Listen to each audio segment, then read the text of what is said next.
Hi Leo, welcome to your Astro Reels. As you know, these readings are timeless and signless, and I do it out of pleasure. So it's so wonderful to read for you.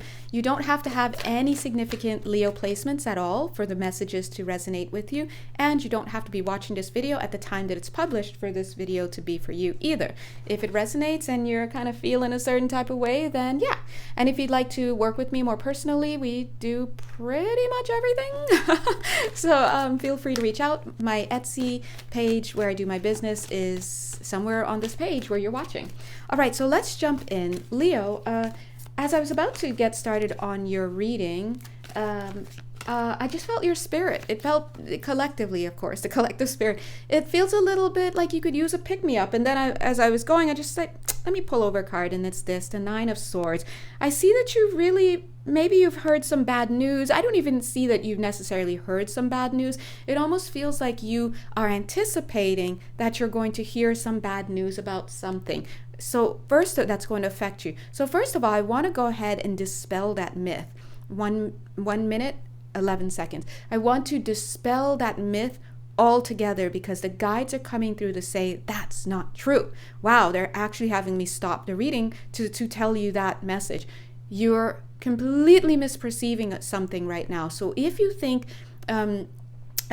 you see the writing on the wall about like a job, or if there's late admission I'm hearing to something, if you have an idea that you're going to be, like if you think that you're, like if you're waiting for admission, let's say for school or something, and your admissions letter hasn't come, this is just an example, and you're like, oh my gosh, this is taking a long time, so clearly I wasn't selected. You know, the guides are saying to give up on all of those activities and all those ideas because actually you don't, like you're reading into it and it's not the case. There's something like, just don't make any conclusions about whatever is going on in your life. It could also be that you're seeing bad things happen to other people, and let's say neighbors or friends or family, and you're like, oh, well, I'm in the same boat, so this is going to be my reality. But Spirit is saying, for whatever reason, this is not you. Now I say, thank you. When I say for whatever reason, I mean that's a placeholder, because always remember the ego assigns reasoning. So they're just saying not true. But you, if you have a core belief in superiority, inferiority, which is a very deep core belief that most of us humans have, you may experience a high when you have an idea that I'm a chosen one, or I'm divinely protected, but against and others aren't. Anytime we're getting into these feelings about privilege, when you're feeling privileged and blessed, and with the idea that others aren't, that's when you know that's not Spirit necessarily coming through. That's your ego. Now, it's not to say that's right or wrong, or you shouldn't do that. We're not even here for all that. I'm just showing you the difference there. That's why they said you're feeling a certain type of way about something that you think may be coming down the pipe for you, and they're saying you're seeing it wrong. Okay, now whatever you put in there, like, oh, it's because I'm a better person, or I'm a good girl, or I'm a good boy, or I did my due diligence, or I studied and other people did, well, all that's your chatter. Okay, and it's not necessarily Spirit, because they're just saying whatever you think is not going to pan out for you, or whatever you think is going to be negative for you, it's just not the case. So we're just going to go ahead and ask you to arrest that kind of thinking. So anyway, when I got on the call, I just felt like, oh, Leo could use a pick-me-up. And your energy was like, I want to use other cards. I was like, okay. So we went off, me and everybody, we went off to, look for cards. And these are the cards that it looked like you wanted to use. So let's see. And it's almost like you wanted to use different cards because you just need a little bit of a pick-me-up. Look at this. The next card, gamble. So what is it? I would ask you guys to sit and think, what is it in your life that you think is going on that's very tenuous for you? Where you, is it money? Like, look at, are you feeling a little bit, look, authenticity, yeah. Are you feeling a little bit unprovided for, or a little bit nervous about not having what you need? This is coming through. And for some of you, this is money related. Of course, it's structure related in general. And one of the ways that structure manifests in our life is as financial resources. And it's just like I'm seeing coin, like your money is on your mind. Now, here's the thing that they're asking you to look at, okay? They're going to do a little bit of an exercise with you. I promise it's not my Virgo rising only that has me like trying to get these straight. Okay, so let's put it this way. Aw, so cute. That card's here. So let's put it this way. I just pulled over this card here, the Page of Coins. Oh my God! It looks like this cute little animal is like, boop, about to take that coin from you. Let's talk about this. I'm sorry, I don't mean to laugh, but it's just so funny. Look. I've never seen the animal go to retrieve it. It's usually like giving it or coming around. And then look at the Queen of Swords. So I want to show you how strong this fear of losing something is in your field. So much so that the card is showing some money being taken from you. We're seeing money, we're seeing money, we're seeing another money. So many circles here. It's just screaming money at me. And then we literally got the Queen of Swords, who is really great at taking and really cutting people off. So I want, and I do want to say that just as an aside, somebody here is very specific. The energy is coming through for you. So I just want to deliver the message. For somebody here, you may be concerned around a health issue that may be looking like, or you're considering some type of surgical removal of something.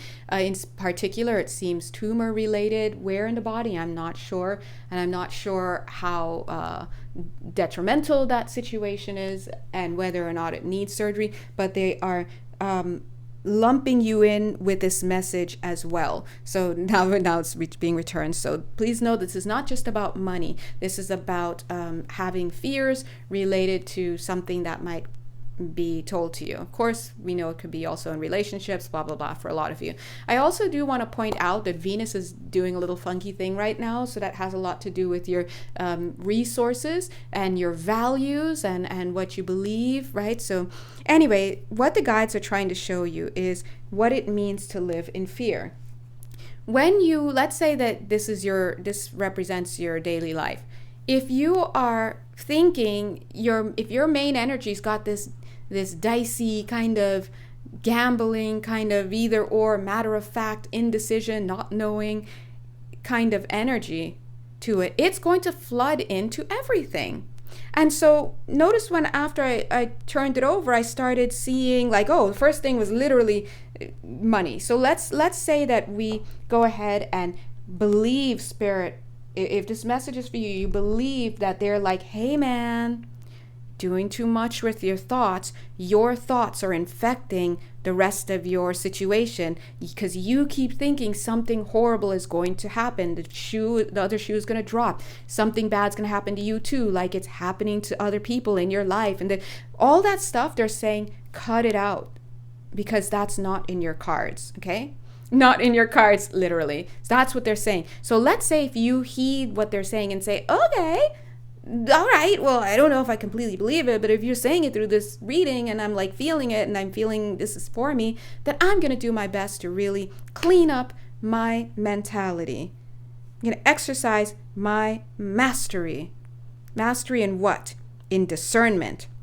And I'm just going to go ahead into the next room and I'm going to tell myself that I'm going to leave all my fearful thoughts behind me. If something wants to come, it'll tap me on my shoulder. Spirit will personally appear at my door and let me know. And so there it is. But until then, I'm going to let go of my fear-based preconceived notions because that is the theme of this call. I say call, the spirits, call. And it's so strong that we're spending the whole video on it, just so you know. So let's say that you decide to put the kibosh on all that worrying and all that fake intel you're getting. The first thing that's going to go is this belief that, disbelief, but also this belief that things are up in the air, something may happen to you, blah, blah, blah. So we're going to turn that over. The next thing is you're going to go ahead and you're going to stop all the fears related to your ability to make money, to provide for yourself. The next thing we're going to do is go ahead and turn this over, because this also says money to me, but also it shows spiritual spiritual density, right? So some of you may be feeling that you're being spiritually attacked. I do want to remind you right now that the energies are very ripe as we head into the full moon. It's a very major full moon, by the way, and we've been feeling the full moon effects for like a week now. Just because the full moon is days away or even a week away or something like that doesn't mean you're not starting to feel the influence. So anytime you have these full moons, just like the waters are rising, guess what else is riding? Your emotions, the waters of your soul, so to speak. And so your stuff is coming up, and so you may really have perceptions of being spiritually attacked. You may have perceptions of something nipping at your heels, and a lot of times then when I go into the person's energy field, I'm like, hey, actually these are just light codes coming in, and you are perceiving them as attack. And the reason why is because you have old religious trauma from different lifetimes, or even from this lifetime. So again, going back to the fact that we just can't see clearly because we're in our stuff. So let's go ahead and turn that over. And I've made the same mistake many times. I have a friend who I'd be like, oh my God, guess what's happening? She's like, oh, it's just your light codes. I'm like, oh yeah, I forgot, right? So please be mindful about that. Just because you feel some shift doesn't mean it's something going bump in the night for reals. Now, we're going to leave this here, the authenticity, yeah? But they're also saying that, remember, that when you carry these kinds of beliefs, all it takes is a little kernel of fear and no trust, no faith in the divine, none of this. It's just like, I'm scared, so I'm living a scary thing. Everything's going to happen because I'm scared. But it's like, don't you remember how protected you are?